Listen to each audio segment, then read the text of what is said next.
Okay, so this is an SM7B plugged into a Rodecaster Video S. Nothing on the audio chain. It's at 60 dB of gain. Now, if you're critically listening with headphones, and you should be, you're going to hear something in my background. Those are my lights, and I have no control over that. I don't have the thousands of dollars to have super quiet lights. So that's the sound you're going to be hearing. And because I can't go in and remove the background sound due to the type of video this is, you're going to have to deal with that. I apologize.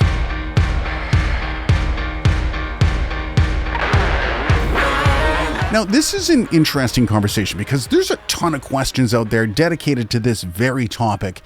And it would seem a lot of people think this just comes down to literal magic. And it's not as tough as people might think. In fact, it's probably going to be a bit underwhelming for you, which can be confusing because much of the content I see about this gets a lot of it wrong. So let's see if we can change that. But in order to understand how it's done, we have to understand what we're hearing so we can break it down. So let's do that first. How did you meet Judo Gene LaBelle? I met him first on Men in Black 2. Oh, he was a stunt man. Oh, okay. And the stunt people would line up outside his trailer so he would choke them out. And he would give you that little... He would give you a patch afterwards. You've been choked out by Judo Gene LaBelle. Oh, God. He had all those cartoonish patches. He gave you a bunch of those. He's a character, man. One guy, I saw the stuntman, right before Gene choked him out, he goes, 1 second. This Irish dude. And he turned around and he slapped Gene in the face. And Gene's like, okay. And then after Gene choked him, they were standing up. Gene just dropped him straight to the ground for slapping him. Ooh. You can get hurt like that. Yeah, well, that's what you get for slapping Gene LaBelle. Don't slap him. Give him a kiss. Kiss him in the cheek before he chokes you out. Don't slap him. He had one of the very first ever mixed martial arts fights. Oh, yeah, it was that he fought Milo Savage. Yes. Yeah. Okay, so just listening there, we can hear that there's quite a bit more clarity than the SM7B offers up raw. So there's obvious EQ happening here, but it isn't overly heavy-handed. The only real thing is that mid-range to high-frequency boost, and they carved out some of that mud in the 300 to 500 range. As for compression, it doesn't sound like there's much. Now, there is some competing factors here that does give us some information. First is the breaths, and you're going to notice while listening, they aren't overly pronounced. He had one of the... And heavy compression really likes to bring the breaths out. And if you want heavy compression, you need to do manual breath control, and that doesn't sound like that's happening here. Not to mention, there's also a good deal of dynamics in the audio, meaning it wasn't as compressed into an audio sausage. Remember, good audio can still hit those perceived loudness stats without being turned into trash. And basically, that's kind of it. However, there are some bonus points here. First, the S sounds don't really sound pronounced, and they're also not super squished. Now, in the audio we're talking about, we have two professionals that know how to talk into a microphone, for one. But we're also talking about an SM7B that isn't known for giving a bunch of sibilance.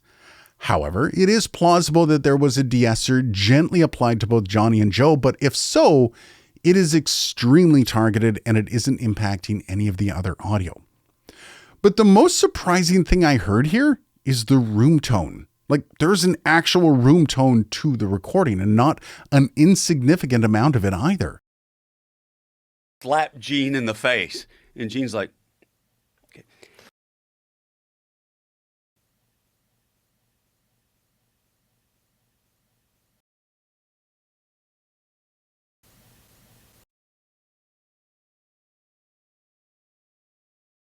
Now, of course, that is part and parcel to the compression conversation, taking quiet sounds and making it louder. But it also hints at how the audio isn't overly processed. That's something you're going to want to emulate because overly processing your audio is literally just going to overdo it and make you not sound like Joe Rogan. But it's also kind of nice to see. Good audio in, good audio out. Now, there's something I've never heard brought up about Joe Rogan's sound, and that's the fact that he uses the built-in EQ on the SM7B. You can clearly see it in this video with Johnny. He had all those cartoonish patches. Now, there's a couple things to consider here. First, these switches do not do a massive amount, but they do offer a bit of shape to the sound of the SM7B. The roll-off has less impact to the audio, other than to filter out bumps and perhaps the odd rumble. That presence boost, however, has a much more noticeable impact. Just look at the frequency response graph. You can see that it boosts the mids and highs from anywhere between 2 dB to almost 5 dB. Now, there's some interesting info in these graphs as well that you might want to know about. First of all, it isn't just a straight shelf that's applied to the high end. In fact, it's actually more like a tailored EQ curve. You can see right around 4200 Hz that you're going to notice a dip in the boost. Now that's carved out right around the sibilance area of the graph, meaning the boost on the SM7B has a bit of a built-in de-esser, or at least it isn't boosting those problematic frequencies much further. But you're also going to notice in the higher frequencies, almost right to 10K, the boost isn't as pronounced. It's just a touch of airy frequencies added, meaning this is just going to make the mic sound a bit more present, but not brighter per se. And interestingly enough, while the low-end roll-off isn't going to overly impact your audio, you're going to notice it starts the roll-off around 300 Hz, meaning it's already going to start to carve out that mud or the boxiness in this mic, meaning you really don't have to hit it as hard. As well, when you go to do that EQ, you're not going to need the roll-off. Kind of cool. So just knowing that Joe uses these switches, I think it clears up a great deal about how he gets his sound. But for the sake of what we're doing here, let's throw those switches to see how they impact my audio. And again, if you want to play at home, this is a fun test to do yourself. This is with the EQ switches not thrown and completely flat. This is with the switches thrown and the EQ curves on. And again, this is with those switches not thrown and the microphone completely flat. And once again, this is with the EQ switches thrown and that EQ curve in action. What do you think? And it's funny, when you hear these switches engaged, you realize that these switches play way more of a role in Rogan's finished sound than you might think. For example, Johnny, who is way more nasal than Joe, you'll notice he doesn't have the boost on the highs on his SM7B. Okay, fine, let's talk about hardware. And this is where some of the biggest misconceptions come in. No, Joe isn't using any kind of equipment that will impact his sound quality whatsoever. In fact, just an SM7B and a Focusrite could do the trick easily. So much so that his actual setup's actually rather pedestrian for 2026. And frankly, it's kind of pedestrian for 2020. Joe uses a Behringer Xenix 1222 mixer, which is one of the cheapest options out there. But he doesn't interface with that, he only mixes with it. So he takes the mixed audio and he sends it to an Apollo Firewire interface, which that's the only thing that allows him to do real-time processing like EQ and compression. There is no benefit to sound outside of the EQ and the compression. In fact, the preamps on the Behringer are actually not all that great, so I'm pretty sure he's still using a preamp booster on the SM7Bs like a Cloudlifter.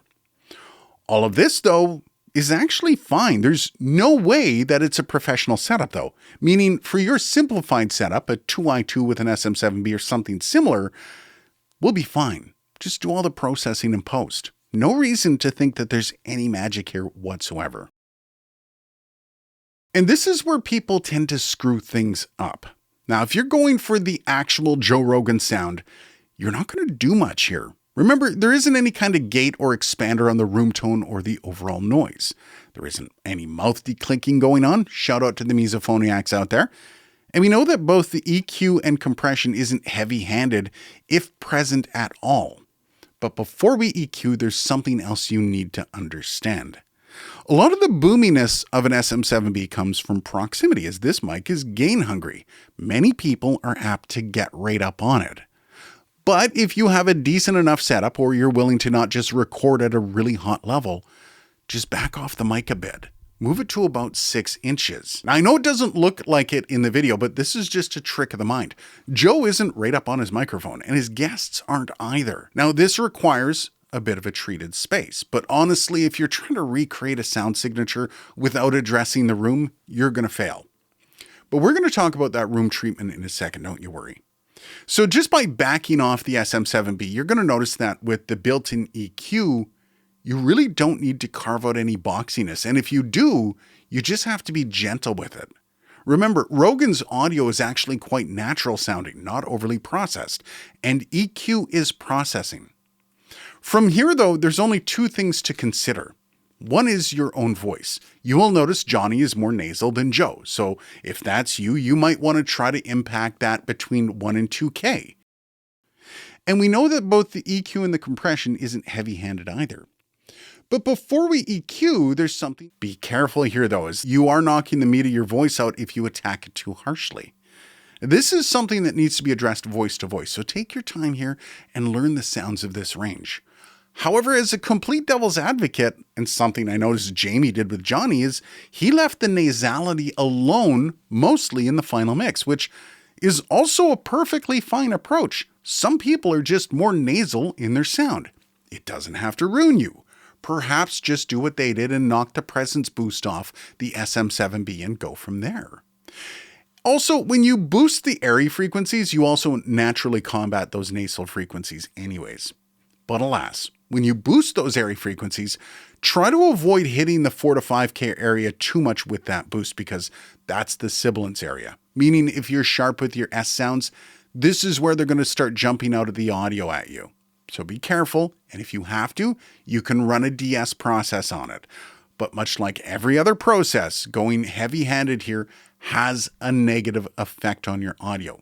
Too much, and you're going to give yourself or someone else a digital lisp. Now, the beauty of the SM7B is it's not overly bright, so even with a boost in those airy frequencies, you don't hear a ton of sibilance pop out, even with me, as I'm very sibilant due to a bridge. Just so you know, everything I'm going to be doing is in post, so I'll put up all the stuff kind of on the screen when I'm doing it, so you can hear the differences. Now, this is where people tend to screw things up. If you're going for actual Joe Rogan sound, you're not going to do much here. Remember, there isn't any kind of gate or expander on the room tone or the overall noise. There isn't any But after all that is said, and keeping it rather minimal, you didn't do much to the audio here. And if you A/B it, you should notice a change in clarity, but nothing really all that drastic. So this is me speaking directly into the SM7B without any of the EQ. This is me speaking into the SM7B with that EQ profile attached. And again, this is without the EQ profile, and this is with the EQ profile. Okay, perfect. Now for compression, I would aim for something pretty basic. Start with the vocal preset in your favorite compression, stock is fine, and then just go with a ratio below 4 to 1. 3 to 1 is perfectly fine. I'm even going to go 2 to 1 so I'm not crushing the audio as much. Then from here, it's just a threshold and a gain issue. So the threshold is going to impact how much of an audio sausage you have. That's where it's kicking in. So set it relatively light if you don't want a super compressed piece of audio, and set it relatively heavy if you really want that audio sausage. And then from there, it's just a gain issue. Gain it up and you can use the limiter to avoid serious peaking. And you should end up with a pretty decent sounding podcast as long as you didn't crush it too much. One thing to consider here, I'm pretty sure Jamie's using compression for more of a smooth butteriness than for compression. And considering he's using an old Firewire from UA, it's a pretty good bet. So do as you see fit here, and you can get some fine character compression on waves if you want. One note on limiting though. If you find yourself needing to chop a bunch of audio off to try to reach your RMS, you might want to revisit the compression and give it a little bit more sausage treatment, or put that threshold down a little bit. Just working on your mic technique though and your gain staging should avoid all of these issues.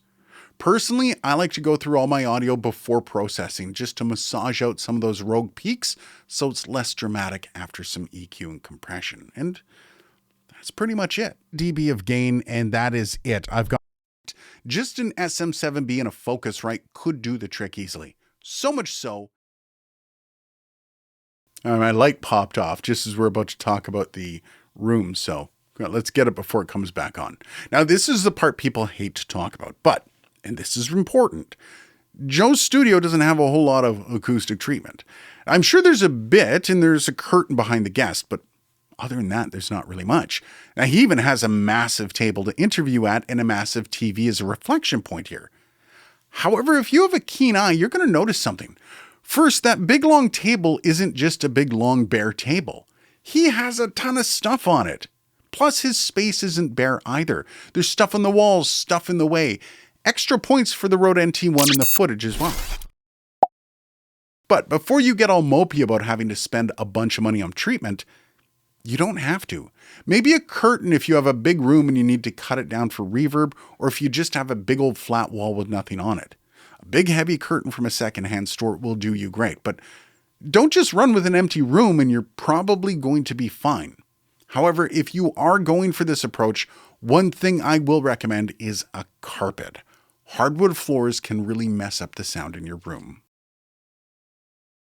And, well, you're kind of left with this. A somewhat natural sounding audio that doesn't really offend, nor does it grate like nails down a chalkboard. It's pretty relaxed and it's universally accepted as good audio. Even though the audio chain isn't superb and the room isn't super treated, he still gets great audio. But most importantly, lean on those switches on the SM7B and follow that up with a touch of EQ and a touch of compression in post, and I think you might surprise yourself with how good it can sound. What do you think though? Let me know down below. And is there another podcast you want me to break down for sound? Hit me up down there as well. Cheers guys, and I'll see you in the next video.